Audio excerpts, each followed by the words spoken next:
He spent 2 years in prison as a result of his words. But he made India a more just society.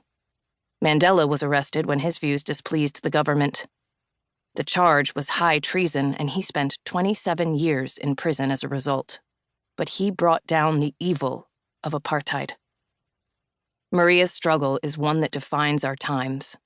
Data gathered in the last few years shows that more journalists all over the world are being imprisoned and killed than at any time since records began. And there are today more autocracies in the world than there are democracies. This is why Maria refuses to leave the country and is determined to defend the charges against her. She knows that an independent voice like hers is always valuable, but becomes essential when others are silent. She is holding up the ceiling for anyone else who dares to speak. Because if Maria, a U.S. citizen and a Nobel Peace Laureate, can be locked up for doing her work, what chance is there for others? It is ironic that autocratic leaders are often called strongmen, when in fact they cannot tolerate dissent or even allow a level playing field. It is those who stand up to them whose strength should be celebrated. And some of them are only 5'2".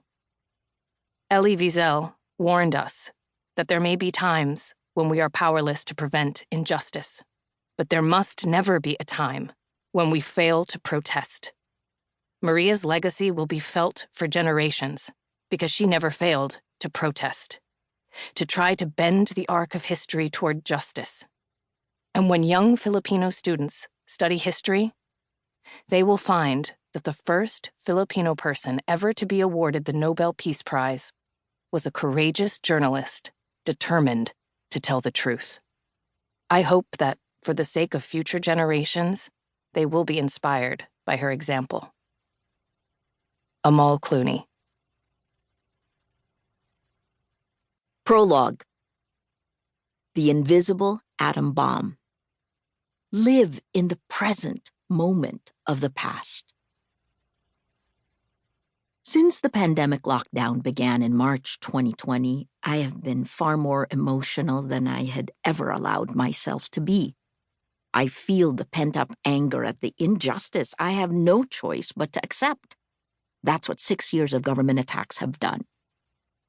I may go to jail for the rest of my life, or as my lawyer tells me, for more than 100 years, on charges that should never even have made it to court. The breakdown of the rule of law is global, but it has become, for me, personal. In less than 2 years, the Philippine government issued 10 arrest warrants against me. I could also be a target of violence. Would the police, my government, be stupid enough to target me? Well, yes. The Philippines Commission on Human Rights estimated that about 27,000 people were killed in less than 3 years of ex-President Rodrigo Duterte's brutal drug war from 2016 to 2018. True? Who knows? That statistic is the first casualty in my country's battle for truth. In 2018, I began wearing a bulletproof vest on the road. Online violence is real-world violence. That has been proven by so much research and so many tragic events around the world. I am targeted online every day, along with thousands of other journalists, activists, opposition leaders, and unsuspecting citizens here and around the globe.